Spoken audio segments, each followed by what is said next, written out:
Mi propio padre me entregó a los soldados de camisa azul a cambio de sacos de harina y carne seca durante la gran hambruna de 1864.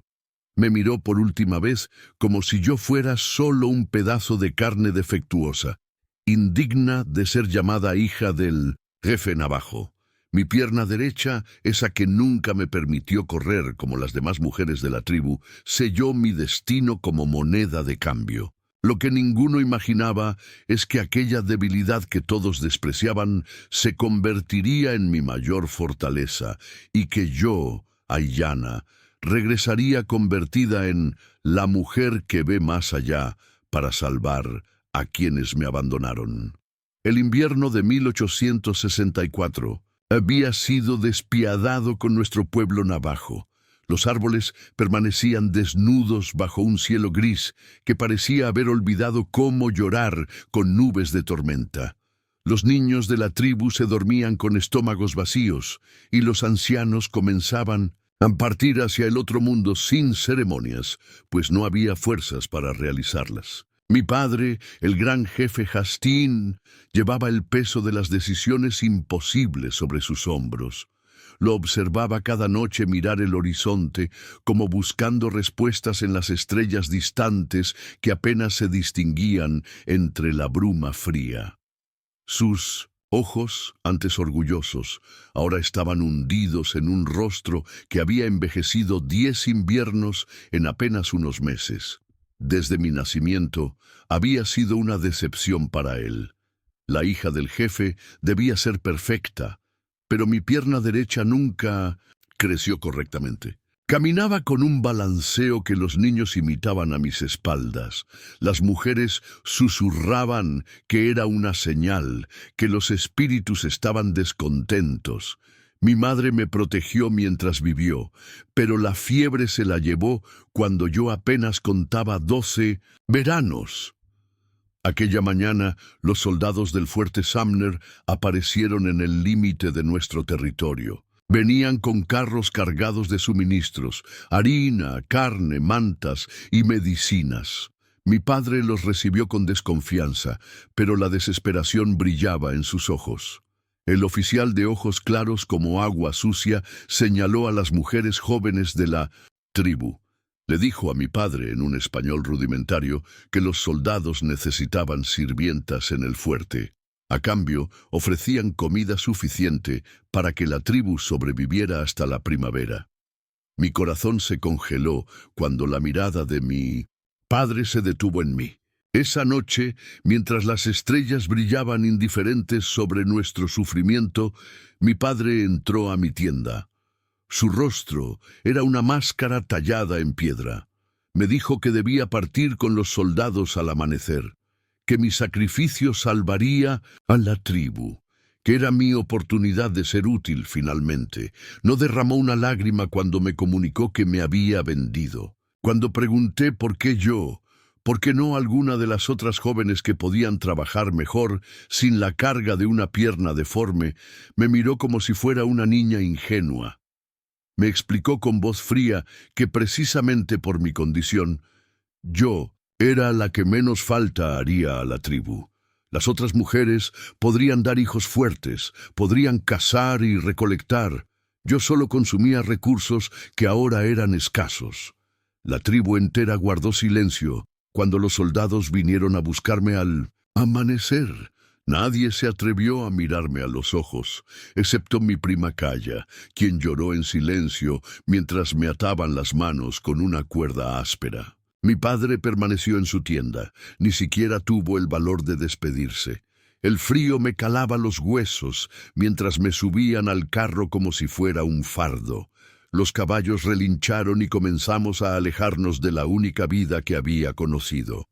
El polvo del camino se mezclaba con mis lágrimas silenciosas mientras veía cómo mi hogar se convertía en una mancha cada vez más pequeña en el horizonte. Los soldados hablaban y reían como si yo no existiera. Solo el más joven de ellos, un muchacho de rostro pecoso, me ofreció agua durante el trayecto. Sus compañeros le reprendieron diciéndole que no malgastara agua en una india coja. El muchacho bajó la mirada, avergonzado, y no volvió a dirigirme la palabra. Mientras el sol descendía lentamente, comprendí con terrible claridad que mi vida como la había conocido había terminado. La hija del jefe navajo ahora era solo mercancía, comprada con harina y carne seca. El fuerte Sumner se alzaba como una cicatriz en la tierra sagrada. Muros de madera y piedra que desafiaban el paisaje natural, rodeados por una empalizada que separaba dos mundos. Cuando llegamos, ya había caído la noche. Los soldados me arrastraron hacia un edificio bajo de piedra que olía a humedad y miedo. El comandante del fuerte, un hombre de bigote espeso y ojos muertos, me inspeccionó como quien evalúa a un caballo enfermo. Caminó a mi alrededor, observando mi pierna deforme con una mueca de disgusto. Le comentó al sargento que habían traído mercancía dañada, pero que serviría para ciertos propósitos. No entendí todas sus palabras, pero la risa que compartieron hizo que mi sangre se helara. Me asignaron a las cocinas del fuerte. Desde el amanecer hasta bien entrada la noche, pelaba patatas, limpiaba tripas de animales y fregaba ollas negras de hollín. Mis manos, antes acostumbradas a tejer cestas y curar con hierbas, ahora estaban agrietadas y sangrantes por la lejía y el agua hirviendo. Las noches eran lo peor. Me encerraban en un cuarto estrecho junto a otras dos mujeres indias, una apache mayor, de rostro marcado por cicatrices, y una joven pueblo que apenas hablaba. Compartíamos un jergón de paja húmeda y nos turnábamos para dormir. El frío se colaba por las rendijas de la madera, y los sonidos de los soldados, borrachos, nos mantenían en constante alerta. Aprendí pronto que mi trabajo en las cocinas era solo una parte de lo que esperaban de mí. La primera vez que el sargento Williams vino a buscarme en mitad de la noche, la mujer apache me susurró que no luchara, que sería peor. Me llevaron a una habitación donde varios oficiales bebían y jugaban a las cartas. Me obligaron a servirles, soportando sus manos sobre mi cuerpo, sus burlas por mi forma de caminar. Con el paso de las semanas, mi espíritu comenzó a marchitarse como una flor sin agua. Dejé de contar los días, dejé de mirar al cielo buscando señales. Mi mundo se redujo a sobrevivir un día más, a soportar un dolor más, a tragarme las lágrimas y la rabia hasta que sentía que me ahogaba por dentro. La mujer apache, que se llamaba Nita, se convirtió en mi único consuelo. Por las noches, cuando la joven pueblo finalmente se dormía, Nita me hablaba en susurros de su pueblo, de la libertad de las montañas, de los guerreros apache que luchaban contra los hombres blancos. Me contaba leyendas de su tribu, historias de espíritus y animales sagrados. Me enseñó palabras en su idioma, me mostró cómo encontrar plantas medicinales incluso en el patio pedregoso del fuerte. Un día, mientras lavaba ropa en el arroyo cercano bajo la vigilancia de un soldado medio dormido, noté algo inusual en el horizonte. Una nube de polvo que se movía demasiado rápido para ser natural. El soldado, adormilado por el sol y el aburrimiento, no se percató. Apreté los labios y seguí con mi tarea, pero mi corazón comenzó a latir con fuerza. Algo estaba a punto de suceder. Esa noche, Nita estaba inquieta. Me susurró que había escuchado a los oficiales hablar sobre movimientos de apaches en la zona. El gran Cochise, me dijo con un brillo en los ojos, estaba reuniendo guerreros para atacar a los hombres blancos. Le pregunté cómo lo sabía, y ella me mostró una pequeña marca en su tobillo, una cicatriz con forma de media luna. Era una espía apache, colocada deliberadamente para ser capturada. Mientras dormitábamos en nuestro incómodo jergón, el sonido de un cuerno rasgó la noche. Gritos, disparos y el inconfundible sonido de cascos de caballos rompieron la rutina del fuerte. Nita se incorporó de un salto, con una sonrisa feroz en su rostro arrugado. Me agarró del brazo con fuerza y me dijo que me preparara. Los apaches habían venido. El caos se apoderó del fuerte Sumner. Los soldados corrían en todas direcciones, tratando de organizar una defensa contra los jinetes que parecían surgir de la oscuridad misma. Desde nuestra pequeña ventana, podíamos ver las siluetas de los guerreros apache recortadas contra el fuego que comenzaba a devorar los establos y el depósito de municiones. Un soldado abrió bruscamente nuestra puerta, con la intención de llevarnos a un lugar más seguro, o tal vez de usarnos como escudos. Nunca lo supe, porque Nita se lanzó sobre él con una ferocidad que nunca hubiera imaginado en una mujer de su edad. Le clavó en el cuello una astilla de madera que había estado afilando en secreto durante semanas. El soldado cayó pesadamente y su sangre formó un charco oscuro en el suelo de tierra. Nita me urgió a correr, pero mi pierna me traicionaba, como siempre. La joven pueblo había desaparecido en la confusión. Entre el humo y los gritos, Nita y yo avanzábamos hacia el perímetro del fuerte, buscando una brecha en la empalizada. Un grupo de soldados nos cortó el paso. El sargento Williams estaba entre ellos, con el rostro deformado por la rabia y el miedo. Nos acorralaron contra la pared del almacén. Nita se colocó delante de mí, protectora, pero sabíamos que no teníamos escapatoria. Cerré los ojos preparándome para lo peor. El silbido de las flechas cortó el aire. 2 soldados cayeron instantáneamente. Los demás se giraron, disparando a ciegas hacia las sombras.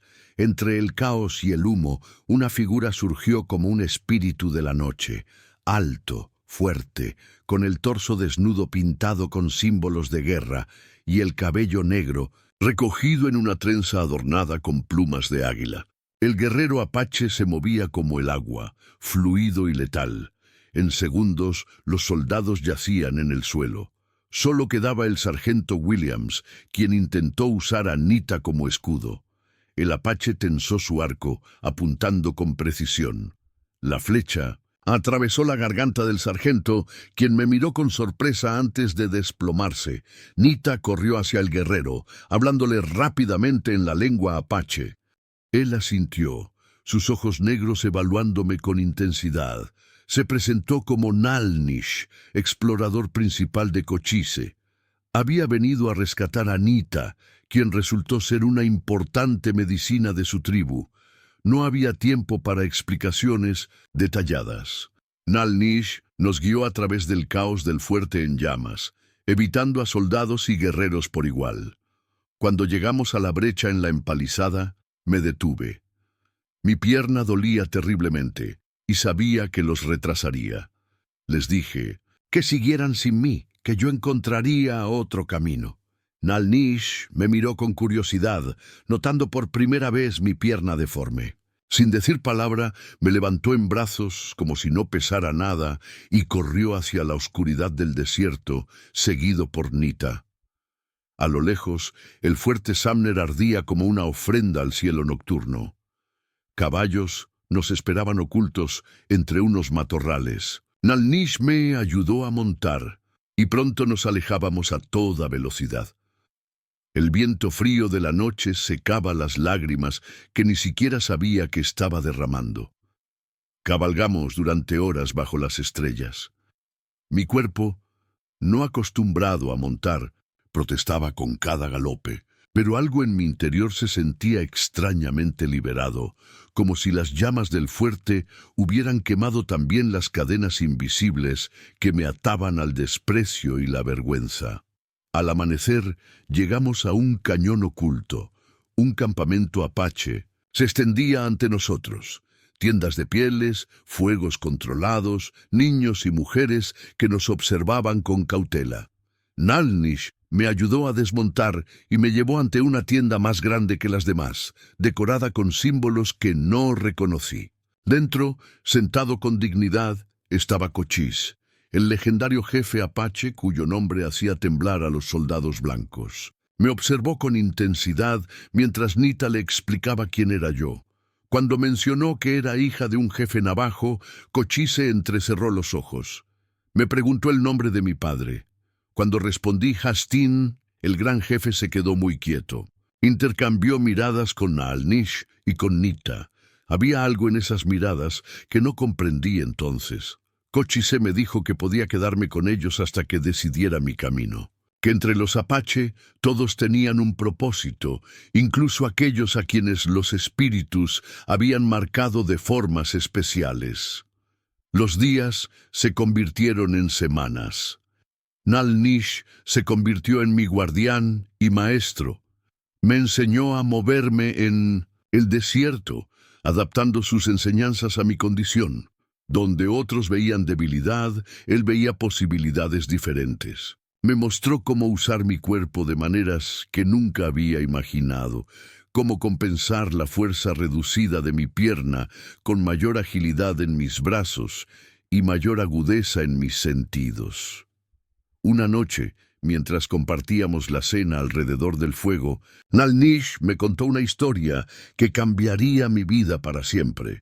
Me habló de una gran batalla entre apaches y navajos, muchos inviernos atrás, de cómo los guerreros de Cochise habían atacado un poblado navajo en venganza por un ataque previo, de cómo habían encontrado a una mujer herida que sostenía a 2 bebés recién nacidos, niñas gemelas. Naalnish me contó cómo Cochise, conmovido por la valentía de la madre moribunda, había decidido perdonar a las niñas. Una de ellas, perfecta y fuerte, fue dejada en el poblado para que su padre la encontrara al regresar. La otra, nacida con una pierna más débil que la otra, fue llevada con los Apache. Cochise creía que el gran espíritu había marcado a esa niña para un propósito especial y que separarla de su pueblo era parte de su destino. Mientras Naalnish hablaba, el mundo a mi alrededor pareció detenerse. Esa niña era yo. Mi verdadera historia no comenzaba como hija legítima del jefe, Hastin, sino como una niña marcada, separada de su hermana gemela, criada por un padre que nunca me vio como propia, sino como una carga impuesta por sus enemigos. Esa noche no dormí. Las estrellas parecían observarme con nuevos ojos, como si también ellas hubieran guardado este secreto. Tenía una hermana en algún lugar, tenía un origen distinto al que siempre creí, y el hombre que me había vendido como ganado ni siquiera era realmente mi padre. La revelación de mi verdadero origen me sumió en un torbellino de emociones contradictorias. La rabia por el engaño, la tristeza por una familia que nunca tuve y una extraña sensación de libertad, como si finalmente entendiera por qué siempre me sentí fuera de lugar entre los navajo. Naalnish me dio espacio para procesar mi dolor, pero no permitió que me hundiera en él. Cada amanecer me llamaba para continuar mi entrenamiento. Me enseñó a leer los rastros casi invisibles en la tierra seca, a interpretar el vuelo de los pájaros, a escuchar los mensajes que el viento traía desde tierras lejanas. Mi pierna ya no era un impedimento, sino una parte de quién era yo. Nita me tomó bajo su tutela para enseñarme el arte de la medicina apache. Mis manos, que una vez estuvieron agrietadas por el trabajo forzado, ahora aprendían a reconocer hierbas, a preparar ungüentos curativos, a sentir el pulso de la vida en cada ser viviente.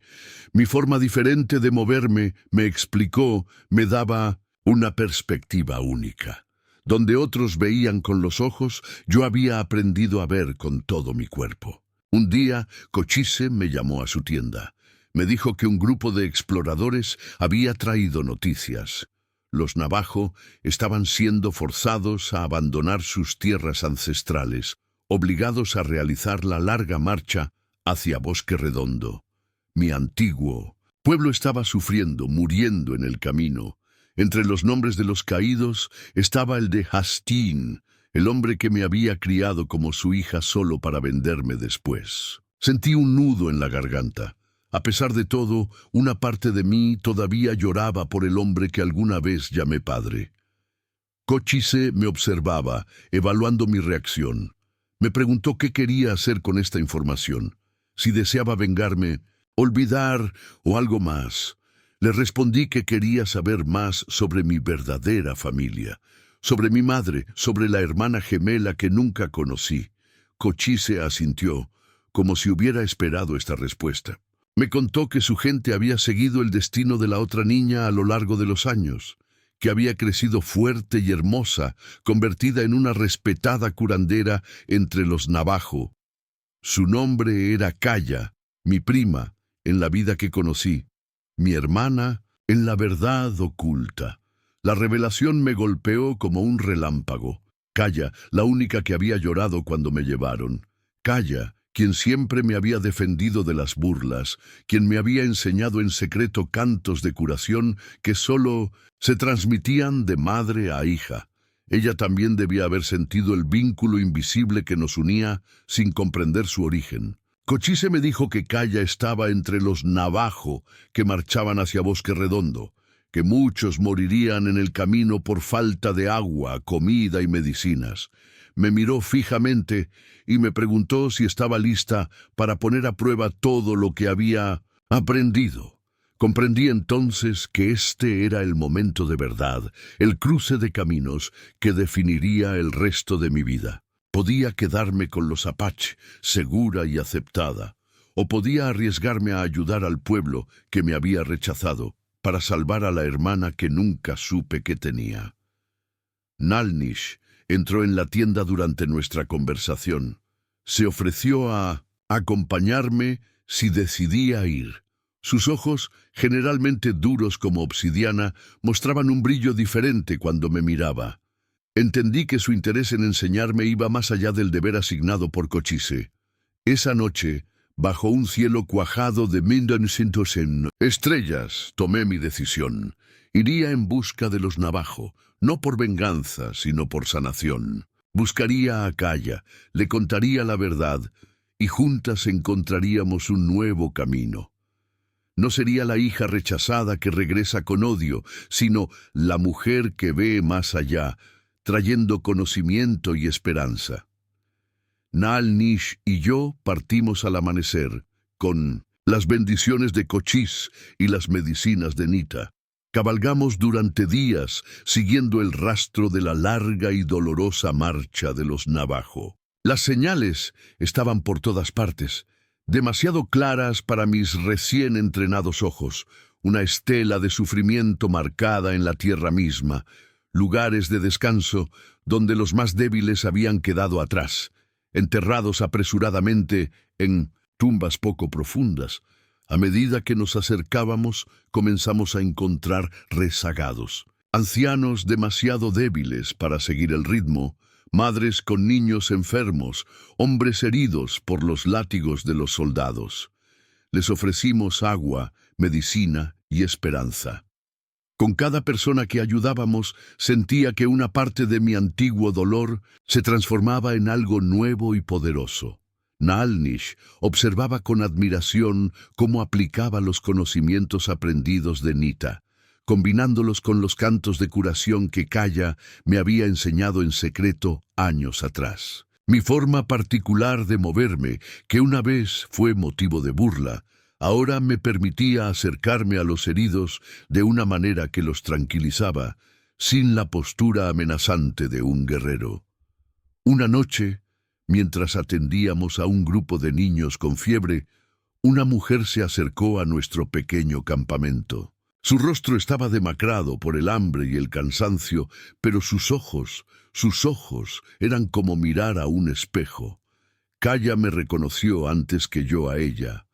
Se quedó paralizada, como si hubiera visto un espíritu. Nos abrazamos en silencio, un reencuentro que trascendía las palabras. Cuando finalmente nos separamos, vi que lágrimas silenciosas corrían por sus mejillas. Me dijo que había intentado buscarme después de que me llevaran, que había rogado a Hastin que me rescatara. El jefe se había negado, diciendo que el sacrificio estaba hecho. Esa noche, junto al fuego, le conté todo. Mi tiempo en el fuerte, el rescate por los Apache y la verdad sobre nuestro nacimiento.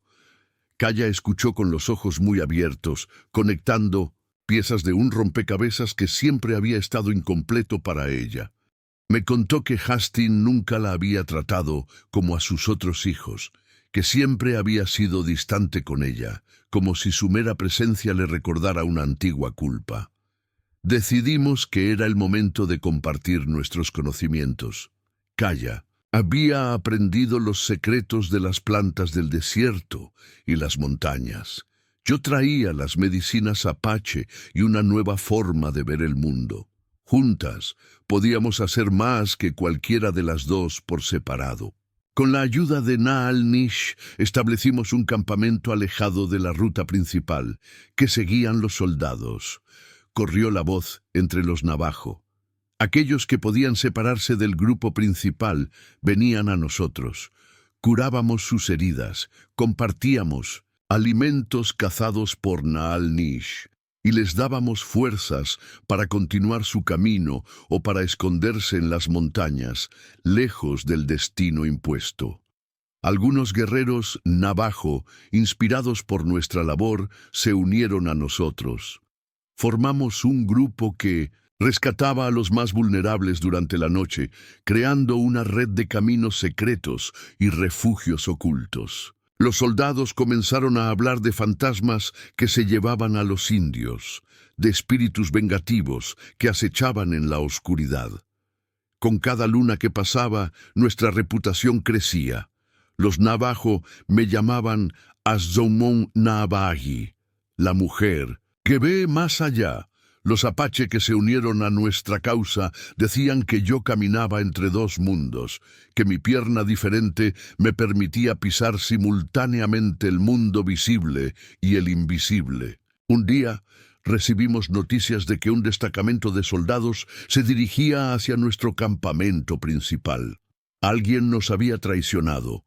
Teníamos que evacuar a más de 100 personas, muchas de ellas demasiado débiles para moverse rápidamente. Parecía imposible. Kaya y yo nos miramos, comunicándonos sin palabras como solo los gemelos pueden hacerlo.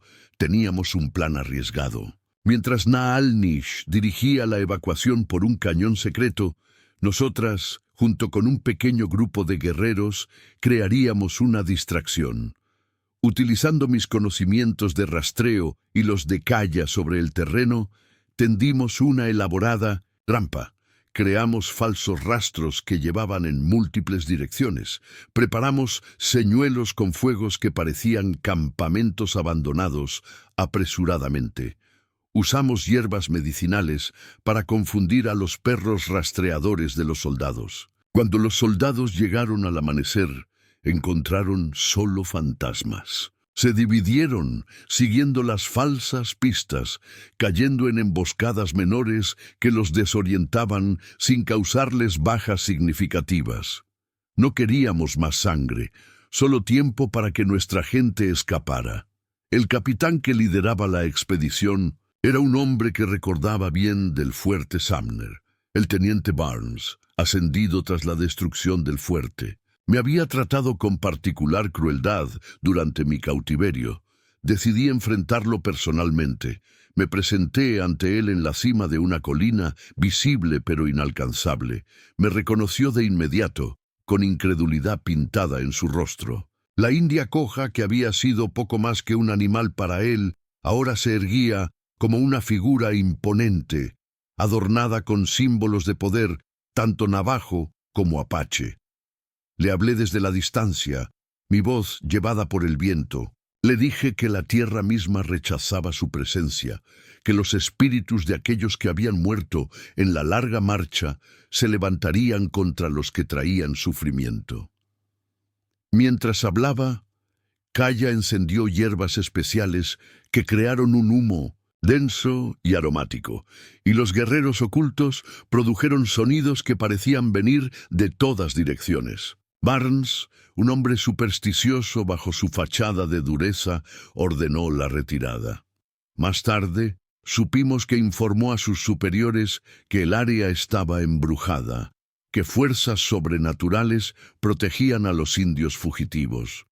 Su informe, combinado con las crecientes dificultades logísticas y políticas del traslado, contribuyó a que eventualmente se permitiera a muchos navajo regresar a una porción de sus tierras ancestrales.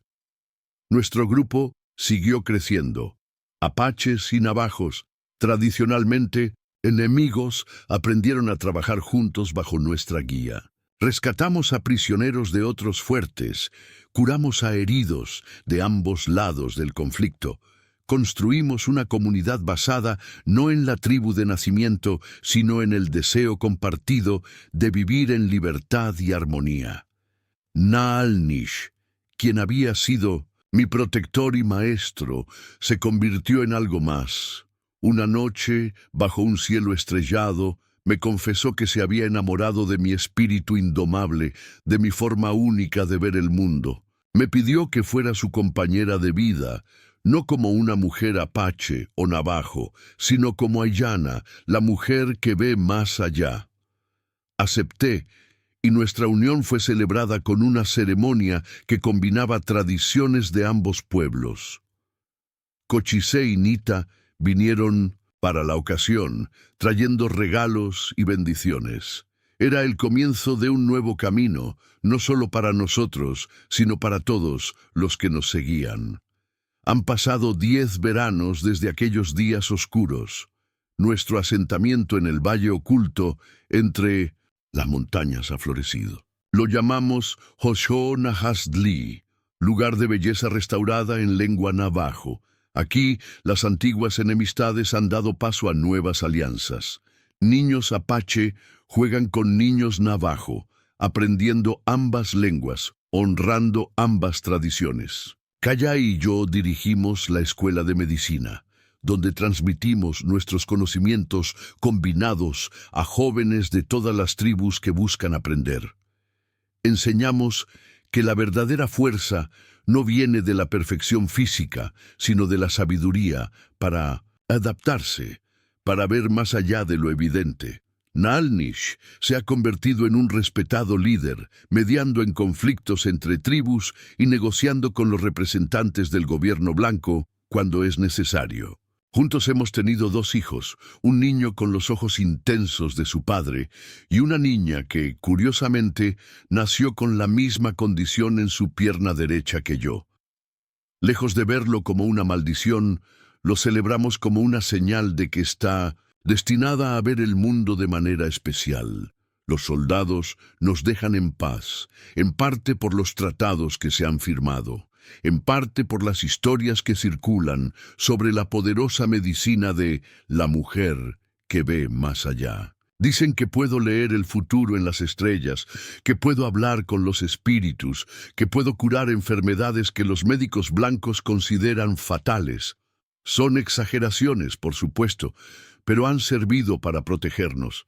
A veces, en las noches tranquilas, pienso en el largo camino que me trajo hasta aquí, en el Padre que me vendió, en los soldados que me humillaron, en el guerrero que me salvó.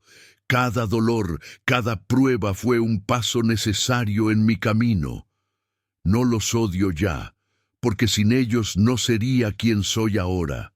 La cicatriz más profunda, la de sentirme siempre diferente, se ha convertido en mi mayor fortaleza.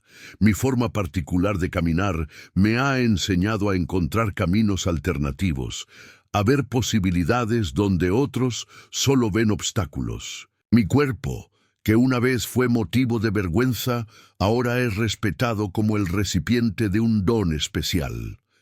He aprendido que las heridas más dolorosas, cuando se curan correctamente, se transforman en sabiduría, que la oscuridad más profunda hace que la luz, cuando finalmente llega, brille con mayor intensidad, que a veces debemos perdernos completamente para encontrar nuestro verdadero propósito. Esta es la lección que comparto con todos los que vienen a mí buscando curación. Les muestro mis cicatrices con orgullo, les cuento mi historia sin adornos. Les digo que cada uno de nosotros lleva dentro una luz única y que a menudo son nuestras diferencias, nuestras supuestas debilidades, las que albergan nuestros dones más poderosos. Kaya y yo, separadas al nacer, reunidas por el destino, somos testimonio viviente de que los caminos que parecen alejarnos de nuestro hogar a veces son los únicos que pueden llevarnos a donde verdaderamente pertenecemos, que a veces debemos ser vendidos para poder comprarnos a nosotros mismos, que a veces debemos ser rotos para poder reconstruirnos más fuertes.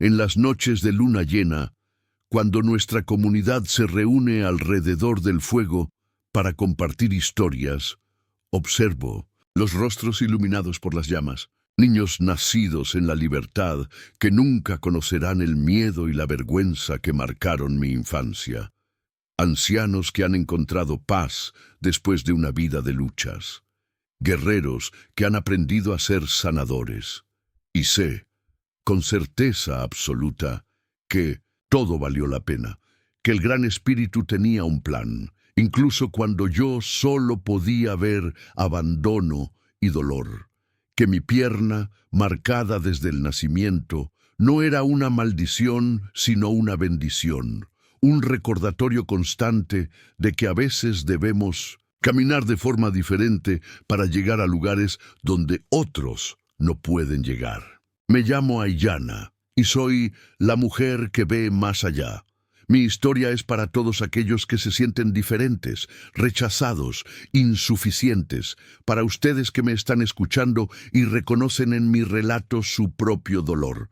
Recuerden esto, cuando la oscuridad parezca más profunda, miren dentro de ustedes. La luz que necesitan, la fuerza que buscan, siempre ha estado ahí, esperando a que la descubran. Y ahora dime, si un día te encontraras frente a quien te causó el mayor dolor, tras descubrir que ese sufrimiento te llevó a tu mayor fortaleza, ¿podrías perdonar como yo lo hice?